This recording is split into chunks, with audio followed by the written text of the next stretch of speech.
So, good morning, friends. Good morning, sir. Myself, Dattatreya Ahir.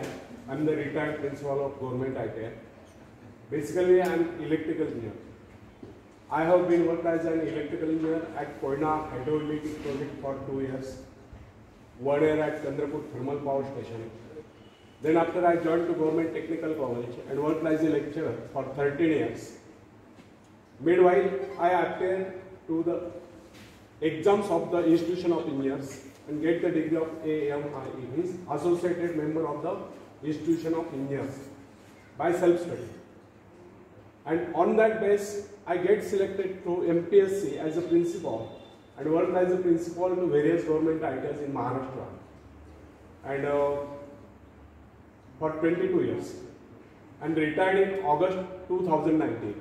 And this is my hobby to deliver motivational speeches to Indian youth. So, today I am speaking on self-reliance, means आत्मनिर्भरता. आपने शायद अपने प्रधानमंत्री नरेंद्र जी Modi sir इन्होंने आत्मनिर्भर भारत इस विषय पर स्पीच दिया था, शायद आपने सुना हो. तो भारत आत्मनिर्भर कब बनेगा?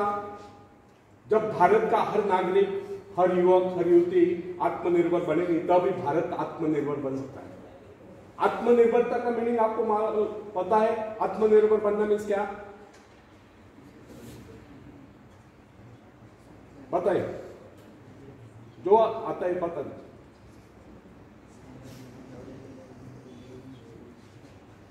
आता है लेकिन बोलते नहीं. हाँ बराबर है, बताओ. सबको आता है लेकिन बोलते नहीं, ये पता है. वही तो कॉन्फिडेंस बढ़ाने वाला हूं. बताओ बराबर है? गलत हुआ तो भी कोई हाँ बोल. बस तालियां वाले उसके. हर एक को आता है लेकिन वो बोलने को मेरा गलत हो गया. तो जब तक तुम्हारे भीतर कॉन्फिडेंस नहीं तब तक तुम बोल नहीं सकते. ये बात याद रखो. तो इस पे उस पे निर्भर न रहकर स्वयं निर्भर बनना, इसे ही आत्मनिर्भरता का होता है. साइलेंट रख दो सब मोबाइल. तो फ्रेंड्स, पहले एक शेर सुनाता हूं, बाद में कंटिन्यू करता हूं. मंजिलें उन्हीं को मिलती है जिनके सपनों में जान होती है. मंजिलें उन्हीं को मिलती है जिनके सपनों में जान होती है. पंख होने से कुछ नहीं होता यारो, हौसलों से उड़ान होती है, हौसलों से उड़ान होती है. तो फ्रेंड्स, आत्मनिर्भर बनने की क्षमता वास्तव में हर व्यक्ति में होती है, परंतु बहुत ही कम लोग ऐसे होते हैं जिन्हें अपने ऊपर विश्वास हो.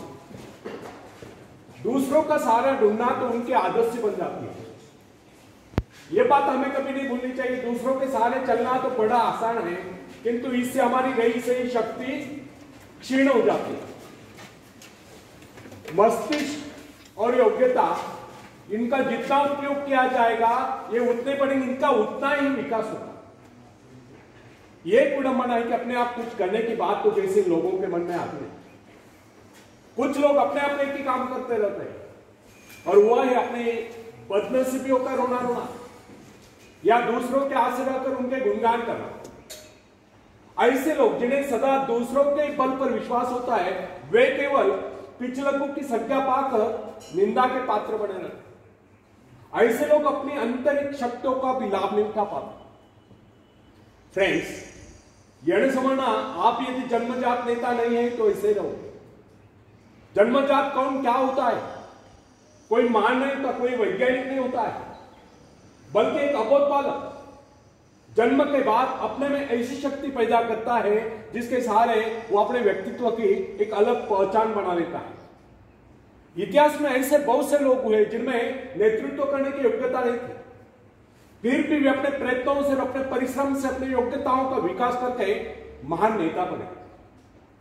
नेता वही होता है जो किसी पर निर्भर न हो, जिसमें नेतृत्व करने की क्षमता हो, जो दूसरों के विचारों का सहारा लेना आवश्यक न समझता हो, उसमें स्वयं सोच नहीं और अपने कार्यक्रमों को स्वयं निर्धारित या कार्यान्वित करने की क्षमता होती है। फ्रेंड्स, लोगों की संख्या बढ़ाकर भीड़ के बीच में चलना तो कोई बड़ी बात नहीं है। बड़ी बात तो यह है कि लोगों के दिलों में अपना स्थान बना जाए, चाहे लोगों की संख्या कितनी कम क्यों न हो। ऐसे लोग वही होते हैं जो आत्मविकास करके शक्तिशाली हो चुके हैं।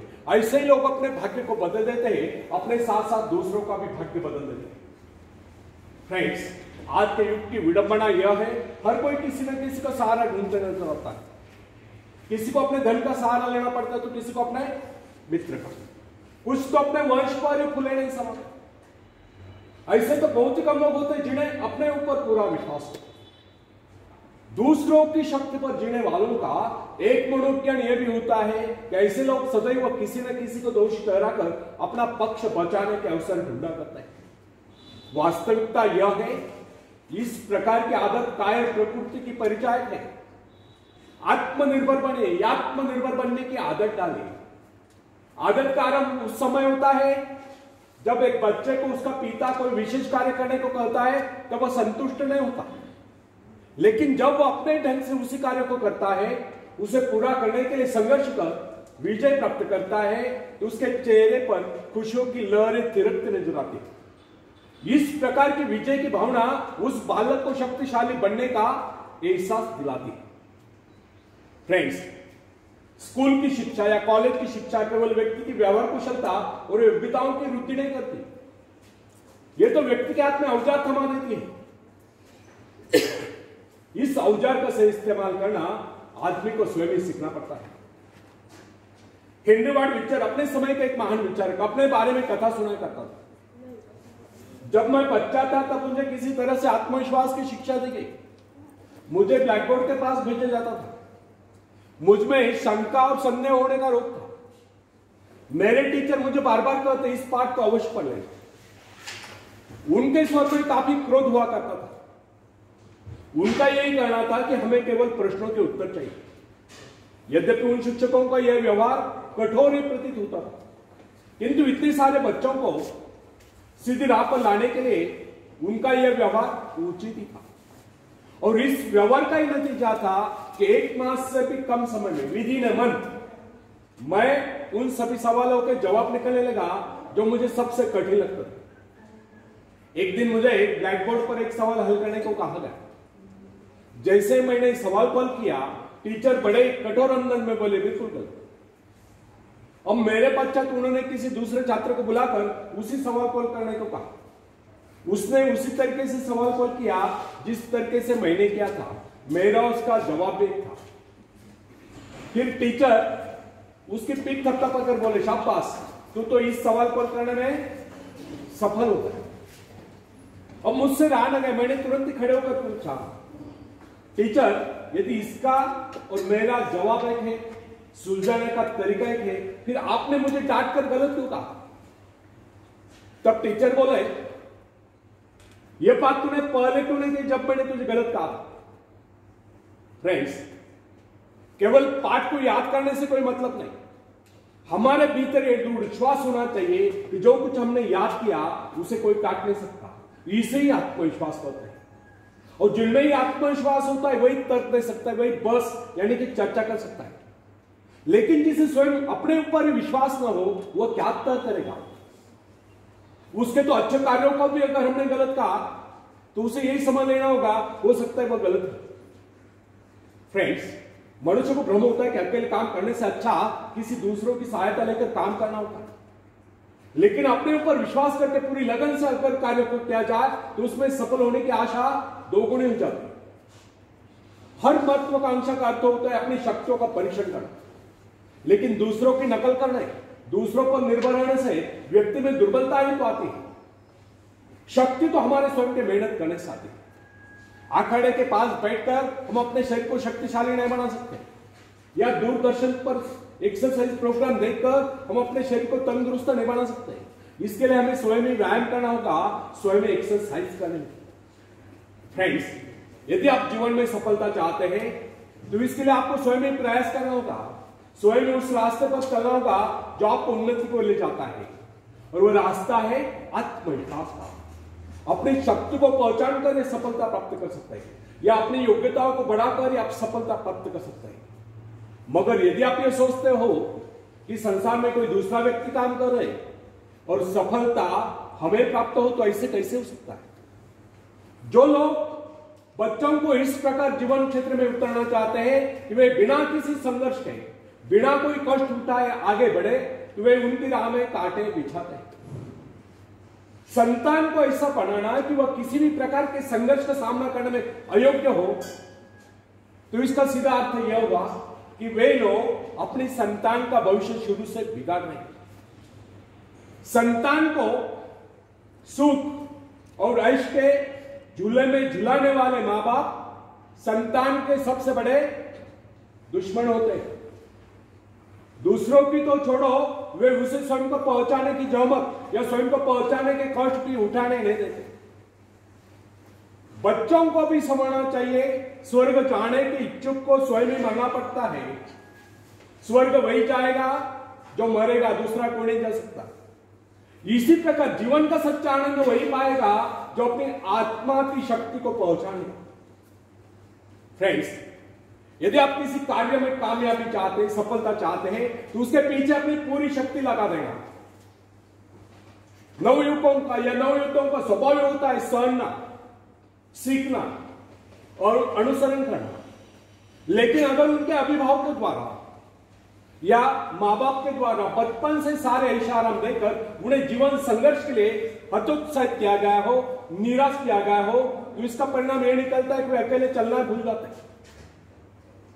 उनकी हालत पैसा के ऊपर चलने वाली हो जाती है।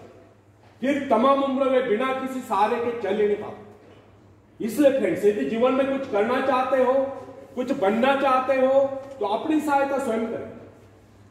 किसी की सिफारिश या प्रभाव से आगे बढ़ने के प्रयत्न आपके भविष्य को नष्ट कर देंगे। स्वयं को इस योग्य बनाओ कि आपको किसी दूसरों से सहायता की आवश्यकता ही न हो।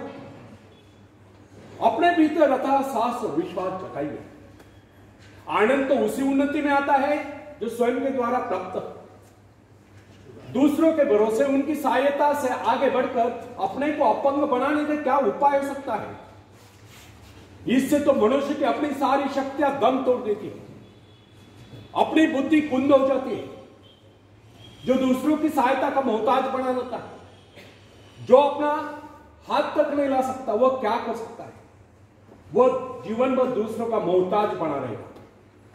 ना उनमें आत्मविश्वास आता है, ना वे स्वयं के भरोसे आगे बढ़ पाते हैं। उनका तो भविष्य ही अंधकार में होता है। धन्यवाद।